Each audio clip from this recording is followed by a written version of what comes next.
Good morning, friends. Continuing with the same lesson, we are not afraid to die if we can be all together. तो प्यारे बच्चों, ये 5वां और अंतिम भाग है। आप इसको ध्यान से देखें, सुने। That evening, Mary and I sat together holding hands. उस शाम को मैरी और मैं दोनों एक दूसरे के हाथ पकड़े हुए बैठे रहे। प्यारे बच्चों, और कोई रास्ता ही नहीं बचा। As the motion of the ship brought more and more water in through the broken planks, क्योंकि जैसे जैसे वो समुद्री जहाज आगे बढ़ता हुआ जा रहा था, वैसे वैसे नीचे जो टूटे हुए लकड़ी के तख्ते थे, प्लैंक्स का मतलब होता है वो जो तख्ते थे। ब्रोकन मीन्स टूटे हुए। वो जो नीचे लकड़ी के तख्ते जो टूट चुके थे, जैसे जैसे शिप आगे बढ़ता जा रहा था, वैसे वैसे पानी भी उन तख्तों के अंदर से शिप में प्रवेश कर रहा था। We both felt the end was very near. और प्यारे बच्चों, दोनों के दोनों, नरेटर और उसकी पत्नी जो है, वो इस बात का अब अंदाज़ा लगा चुके थे कि उनका अंत जो है वो बहुत समीप आ गया था, बहुत नज़दीक आ गया था। But wave walker road out the storm. लेकिन अब वेव वॉकर जो है वो तूफान से बाहर आ गए थे। And by the morning of January 6 with the wind easing, और 6 जनवरी प्रातःकाल को हवा भी जो है वो भी बहुत कम बहने लगी थी, उसकी रफ्तार भी बहुत कम हो गई थी। ईजिंग मीन्स कम हो जाना, रफ्तार का। विंड ईजिंग मीन्स हवा की रफ्तार का कम हो जाना। I try to get a reading on the sextant. मैंने सेक्सटेंट नामक इंस्ट्रूमेंट के ऊपर, औजार के ऊपर रीडिंग को मापना, जांचना जारी रखा। सेक्सटेंट क्या होता है प्यारे बच्चों? एक प्रकार का इंस्ट्रूमेंट होता है जो कि समुद्री जहाज़ में इसका प्रयोग किया जाता है। मोस्टली ये एंगल मापने के काम आता है, एंगुलर डिस्टेंस मापने के काम आता है। Back in the chart room, वापस नरेटर जो है वो चार्ट रूम के अंदर वापस जाता है। I worked on wind speeds, और वहाँ जा कर के उसने जो हवा की गति थी, विंड स्पीड्स, हवा की गति, कितनी रफ्तार से हवा बह रही है, इसके ऊपर उसने काम किया। Changes of course, course means route. अब रूट की जो दिशा है वो क्या होनी चाहिए, इसके ऊपर उसने काम किया। Drift and current in an effort to calculate our position, और जो पानी की बहती हुई धारा है और उसकी दिशा है, ये भी उसने कैलकुलेट किया।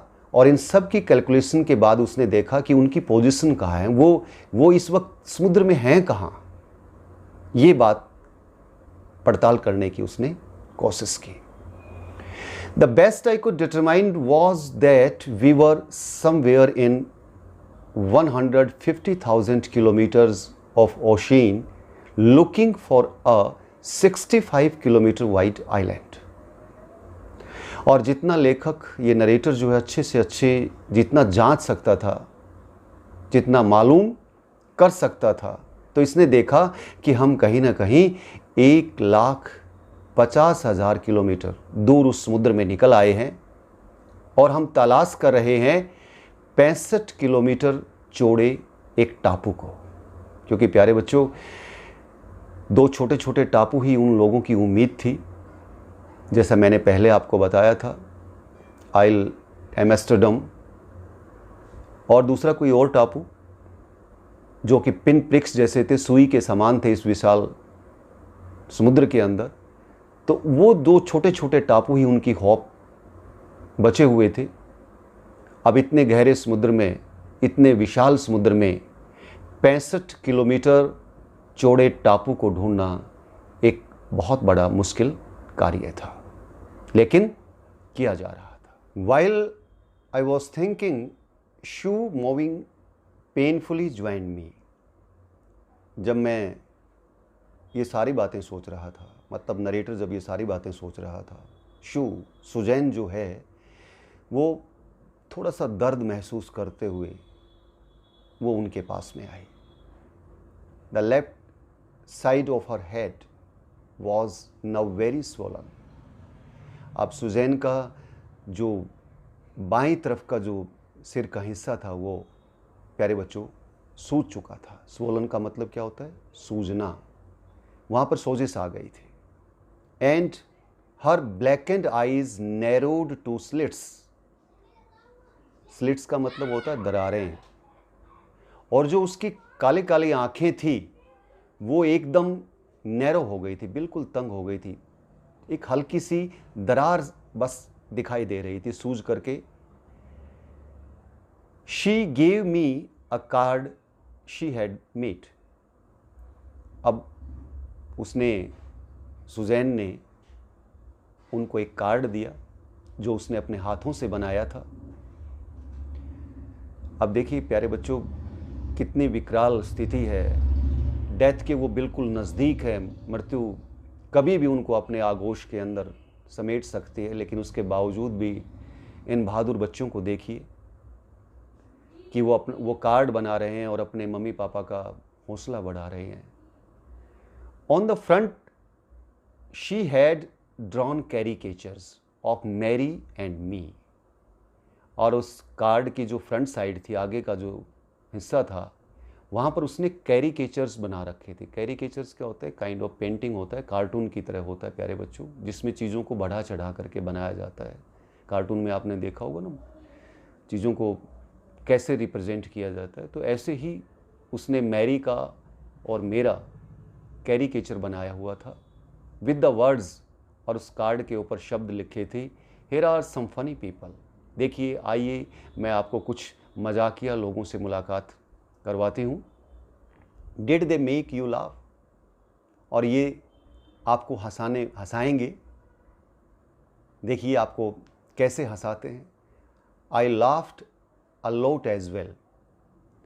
मैं भी इन तस्वीरों को देख करके बहुत हंसी हूँ। इनसाइड वॉज ए मैसेज, और उसके अंदर, कार्ड के अंदर एक संदेश भी था प्यारे बच्चों। Oh how I love you both. Mummy papa, हम आपसे कितना प्यार करते हैं। So this card is to say thank you. और प्यारे बच्चों, ये जो कार्ड था ये थैंक यू कहने के लिए था, धन्यवाद कहने के लिए था अपने मम्मी पापा का। And let's hope for the best. और आइए हम उम्मीद करते हैं कि हमारे साथ जो है वो फ्यूचर में, भविष्य में अच्छा ही होगा। Somehow we had to make it. हम किसी न किसी तरह इस मुसीबत से पार पा लेंगे। I checked and rechecked my calculations. मैंने अपनी जो गणनाएं थी वो एक बार नहीं, दो बार नहीं, बार बार की। We had lost our main compass. हम अपनी जो मुख्य कंपास थी, कंपास जो कि प्यारे बच्चों डायरेक्शन को बताती है, हम उसको खो चुके थे। And I was using a spare. अब उनके पास एक फालतू कंपास भी पड़ी थी, which had not been corrected for magnetic variation. प्यारे बच्चों, ये कंपास जो है वो चुंबकीय बदलाव के सिद्धांत के ऊपर काम करती है। मैग्नेटिक वेरिएशन, मैग्नेटिक मीन चुंबकीय और वेरिएशन मीन्स बदलाव। क्योंकि हर एक वस्तु का, जैसे हमारी पृथ्वी है, इसका एक कोई न कोई मैग्नेटिक वैल्यू है इसकी। तो चुंबकीय जो बदलाव होता है उसके ऊपर ये कंपास काम करती है। जहाँ जहाँ कैसा कैसा बदलाव आता जाता है, वैसे वैसे इसकी डायरेक्शन में बदलाव आ जाता है। लेकिन अब कोई चारा भी नहीं था। अब इसको ये इतना अच्छा तो नहीं बता सकती थी, सही तो नहीं बता सकती थी, लेकिन अब उनके पास इस कंपास के अलावा और कोई चारा भी नहीं बचा था। I made an allowance for this and another estimate of the influence of westerly currents which flow through this part of the Indian Ocean. अब उन्होंने अनुमान लगाया, made an allowance। हमने मतलब इसी कंपास के सहारे ये इस बात का अनुमान लगाया, एक अनदर एस्टिमेट लगाया। किस बात का एस्टिमेट लगाया? कि इस भारतीय महासागर के अंदर, इस इंडियन ओशियन के अंदर जो पश्चिमी करंट्स बहते हैं, जो पश्चिमी बहाव आता है, जो लहरें बहती हैं, तो उनका प्रभाव कितना है, उनका प्रभाव जाने। इन्फ्लुएंस का मतलब क्या होता है प्यारे बच्चों? प्रभाव होता है। और वेस्टर्ली मीन्स पश्चिमी, करंट्स मीन्स जो धाराएं बहती हैं, जो पश्चिमी धाराएं बहती हैं हमारे इस भारतीय महासागर के अंदर, तो उनका प्रभाव कितना है, उसका अनुमान जो है वो उन्होंने इस कंपास के साथ में लगाया। अबाउट 2 PM, अब दोपहर के 2 बज चुके थे। आई वेंट ऑन डेक, मैं डेक के ऊपर गया, and asked Larry to steer a course of 185 degree, और मैंने कहा कि बोट को तुम 185 डिग्री के कोण के ऊपर मोड़ दो। इफ यू आर लकी, अगर हम भाग्यशाली हुए, I told him with conviction, तो मैंने उसको कहा कि अगर हम भाग्यशाली हुए, तो फिर मैंने उसको पूरी कन्विक्शन के साथ में, पूरे निश्चय के साथ में, पूरी उम्मीद के साथ में, विच आई डिडंट फील, जिसको कि नरेटर खुद महसूस नहीं करता। मतलब कन्विक्शन दूसरों के लिए है लेकिन खुद के लिए नहीं है। उसको पक्का विश्वास नहीं है कि ऐसा हो पाएगा, वो किसी टापू को ढूंढ पाएंगे। He could expect to see the island at about 5 PM, तो हो सकता है हम शाम के 5 बजे तक किसी न किसी टापू के ऊपर पहुंच जाएं। ऐसा उस नरेटर ने अनुमान लगाया, और उसने लैरी को आदेश दिया कि तुम नाव को 185 डिग्री के कोण के ऊपर मोड़ दो। अगर हम भाग्यशाली हुए तो 100% हम 5 बजे तक, शाम 5 बजे तक मतलब टापू को ढूंढ लेंगे, हम टापू के ऊपर पहुंच जाएंगे। Then with a heavy heart I went below, तब बड़े भारी मन से मैं नीचे जाता हूँ। क्लाइम्ड ऑन माई बंक, और अपनी जो सोने की जगह है वहाँ उसके ऊपर जाता हूँ। And amazingly dozed of, amazingly आश्चर्यजनक रूप से डोज्ड ऑफ, ऊँघते ऊँघते सो जाता हूँ। प्यारे बच्चों, अब इस नरेटर के दिमाग में कितनी टेंशन है कि ये बहुत तनाव से गुजर रहा है, लेकिन फिर भी देखिए नींद का अपना प्रभाव होता है। चाहे आप थके हुए हों या ना हों, अगर आपके दिमाग में तनाव है तो नींद नहीं आती। लेकिन लेखक इतना थक गया था, कभी सेक्सटेंट पे काम कर रहा है, कभी कंपास पे काम कर रहा है, कभी चार्ट्स पे गणनाएं, कैलकुलेशंस, रिकैलकुलेशंस, इतना सारा काम करता है, तो वो इतना ज़्यादा थक जाता है कि अब उसे मृत्यु का भय भी नहीं रहा और उसे नींद आ जाती है। When I woke it was 6 PM, जब मैं जागा तो 6 बज चुके थे। एंड ग्रोइंग डार्क, और बिल्कुल अंधेरा हो गया था। I knew we must have missed the island, अब मुझे पक्का विश्वास हो गया था कि हमने आइलैंड खो दिया है, हम टापू को चूक चुके हैं, अब टापू नहीं मिलेगा।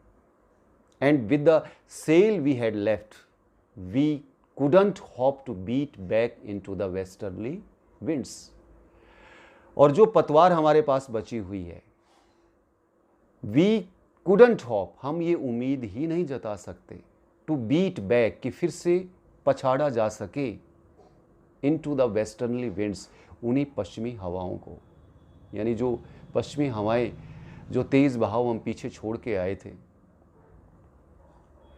उन पश्चिमी हवाओं को फिर से पछाड़ा जा सके, ऐसी पतवार हमारे पास नहीं बची थी। ये उम्मीद लेखक को बिल्कुल भी नहीं थी प्यारे बच्चों, तो इसीलिए वो ये हौसला छोड़ देता है कि अब वापस तो लौट नहीं सकते, हमने आइलैंड मिस कर दिया तो कोई बात नहीं, बस अब तो आगे ही बढ़ना है। At that moment a tousled head appeared by my bunk, तभी प्यारे बच्चों एक उलझे हुए बालों वाला एक चेहरा जो है वो नरेटर की सोने की जगह के पास अपीयर होता है, वहाँ पर पहुँचता है। तो क्या कहता है? Can I have a hug, Jonathan asked. और प्यारे बच्चों वो चेहरा कोई और नहीं, नरेटर का बेटा जोनाथन था।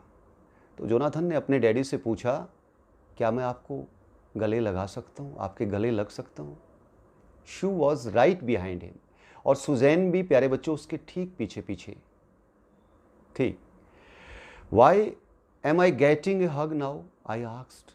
मैंने उससे पूछा कि मैं आप लोगों से गले क्यों मिलने जा रहा हूँ?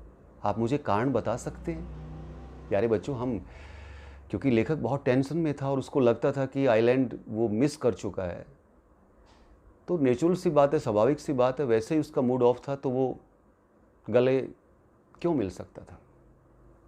तो इसीलिए उसने छोटे से बच्चे से सवाल वापस कर दिया कि मैं आप लोगों से गले क्यों मिलूं, इसका कारण क्या है? Because you are the best daddy in the whole world and the best captain, my son replied. तभी नरेटर के बेटे ने जवाब दिया, क्योंकि डैडी आप इस संसार में सबसे अच्छे डैडी हैं और सबसे अच्छे कैप्टन भी हैं। Not today John, I am afraid. अब नरेटर ने कहा कि बेटा जॉन, कम से कम आज तो मैं एक अच्छा कैप्टन नहीं हूं। Why? You must be, said Sue in a matter of fact voice. अपनी आवाज को तथ्य के साथ कहते हुए, जोर दे करके तथ्य के साथ कहते हुए शू ने क्या कहा? क्यों नहीं, आपको होना चाहिए। यू फाउंड द आइलैंड, आपने तो टापू को ढूंढ निकाला। वट? आई शाउटेड, क्या? मैं चिल्लाया। प्यारे बच्चों, नरेटर को यकीन नहीं हुआ, उसे विश्वास नहीं हो पा रहा था, तो इसलिए वो चिल्ला पड़ा। क्या मतलब? हमने टापू को ढूंढ निकाला? It's out there in front of us, they chorused. उन दोनों ने एक सुर में कहा कि वो देखिए, हमारे सामने ही तो है। As big as a battleship, इतना बड़ा है जितना कोई युद्ध पोत होता है। बैटल शिप का मतलब जंगी जहाज होता है प्यारे बच्चों, जिसका ऐसा शिप जो होता है, ऐसा समुद्री जहाज जिसका लड़ाई में इस्तेमाल किया जाता है, तो उसका आकार काफ़ी बड़ा होता है। तो इतने ही बड़े आकार का टापू जो है वो बच्चों को सामने दिखाई दे रहा। I rushed on deck and gazed with relief at the stark outline of Isle Amsterdam. प्यारे बच्चों, नरेटर जो है वो दौड़ा दौड़ा डेक के ऊपर जाता है एंड गेज्ड विद रिलीफ, और बड़े राहत का भाव लिए हुए, बड़े राहत का भाव अपने मन के अंदर लिए हुए वो उस टापू की स्टार्क आउटलाइन, पूर्ण रूप से जो आउटलाइन होती है, जो बाहरी जो सीमाएं होती हैं, वो आइल एम्स्टर्डम की लेखक ने देखी। It was only a bleak piece of volcanic rock. प्यारे बच्चों, वॉल्केनिक का मतलब होता है ज्वालामुखी। ज्वालामुखी जब फटता है तो उसमें बहुत सारा लावा निकलता है, तरल पदार्थ निकलता है, जो बाद में जम करके एक चट्टान का रूप धारण कर लेता है। तो ऐसा लगता है जैसे ये आइल एम्स्टर्डम भी एक इसी प्रकार का टापू है, वो किसी न किसी ज्वालामुखी के फटने की वजह से ये पैदा हुआ होगा, तो वो चट्टान बन गया होगा। ब्लीक पीस ऑफ, और ये ग्रे कलर का है, धूसर रंग का है, विद लिटिल वेजिटेशन, इसके ऊपर थोड़ी बहुत वेजिटेशन भी है, पेड़ पौधे भी हैं यहाँ पर। The most beautiful island in the world, और लेखक को ये सबसे सुंदर टापू जो है पूरे संसार का नजर आता है। वी एंकर्ड ऑफ शोर फॉर द नाइट, अब हमने अपने जहाज का लंगर वहां पर डाल दिया, बाहर ही पड़ाव बाहर ही डाल दिया। प्यारे बच्चों, वो किनारे पर नहीं पहुंचे। ऑफ शोर मतलब किनारे से दूर, पूरी रात वो पानी में ही रहे। एंड द नेक्स्ट मॉर्निंग, और अगली प्रातःकाल, all 28 inhabitants of the island cheered as they helped us ashore. तो उस पूरे टापू के ऊपर 28 निवासी थे। इनहेबिटेंट्स का मतलब क्या होता है प्यारे बच्चों? निवासी।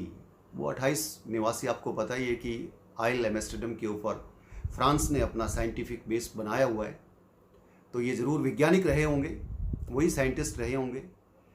जो 28 जो वहाँ पर साइंटिस्ट थे, जो वहाँ के निवासी थे उस टापू के ऊपर, तो वो बड़ी हंसी खुशी से आए और किनारे तक हमें ले जाने के लिए हमारी सहायता। With land under my feet again, अब फिर से मेरे पाँव के नीचे जमीन आ गई थी। My thoughts were full of Larry and Harvey, अब मेरे मन में विचार आया, मेरे जो दो साथी थे जो सेलर थे, नाविक थे, लैरी और हर्ब के बारे में। Cheerful and optimistic under the direst stress, वो हमेशा से ही मुस्कुराते रहे। ऑप्टिमिस्टिक, आशावादी रहे। ऑप्टिमिस्टिक का मतलब क्या होता है? आशावादी। और डायरेस्ट का मतलब होता है भयंकर, और स्ट्रेस का मतलब तनाव। प्यारे बच्चों, जितना भयंकर से भयंकर तनाव रहा, फिर भी वो मुस्कुराते रहते और आशावादी रहे। उन्होंने मतलब कभी भी निराशा जाहिर नहीं की। एंड ऑफ मैरी, फिर मुझे मैरी का विचार आया। Who stayed at the wheel for all those crucial hours, क्योंकि वो उन मुश्किल घड़ी के अंदर, क्रूशियल आवर्स का मतलब मुश्किल घड़ी में, उस मुश्किल घड़ी के अंदर उसने स्टेयरिंग व्हील को थामे रखा, वो पकड़े रही, मतलब उसने भी उम्मीद नहीं छोड़ी। Most of all I thought of a 7-year-old girl, और सबसे ज़्यादा तो मुझे वो 7 साल की जो बच्ची थी, मैंने उसके बारे में सोचा। Who did not want us to worry, जो कि हमें चिंता में नहीं डालना चाहती थी। अबाउट अ हेड इंजरी, क्योंकि उसको सिर के अंदर, आपने देखा होगा, उसको चोट लगी थी। विच सब्सिक्वेंटली टुक 6 माइनर ऑपरेशंस। प्यारे बच्चों, वो चोट बिल्कुल छोटी चोट नहीं थी, बाद में उसके 6 छोटे छोटे ऑपरेशन करने पड़े। To remove a recurring blood clot between skin and skull, क्योंकि चमड़ी और खोपड़ी जो होती है, स्कल मीन्स खोपड़ी जो होती है, और जो चमड़ी होती है, इन दोनों के बीच में खून का थक्का जम गया था, ब्लड क्लॉट हो गया था। क्योंकि आपने देखा, हेड के ऊपर वो चोट लगी थी, काफ़ी सूजन आ गई थी, और उसी सूजन की वजह से जो हमारा हेड होता है और जो हमारी स्कल होती है, इसके बीच में जो स्किन होती है, वहाँ पर ब्लड जो है वो जम गया था, और उसके लिए 6 छोटे छोटे माइनर ऑपरेशंस उस बच्ची को बचाने में लगे। End of a 6-year-old boy, और 6 साल का वो बेटा भी नरेटर को याद आया। Who was not afraid to die, जो कि मरने से नहीं डरता था, क्योंकि एक बार उसने कहा था कि we are not afraid to die if we can be all together. मैं मरने से नहीं डरता, यदि हम सारे के सारे इकट्ठा मरें तो मुझे मरने का भय नहीं लगता। तो प्यारे बच्चों, ये थी बहुत ही एडवेंचरस स्टोरी थी, बड़ी साहसिक कहानी थी, जो आपने सुनी, आपने पढ़ी।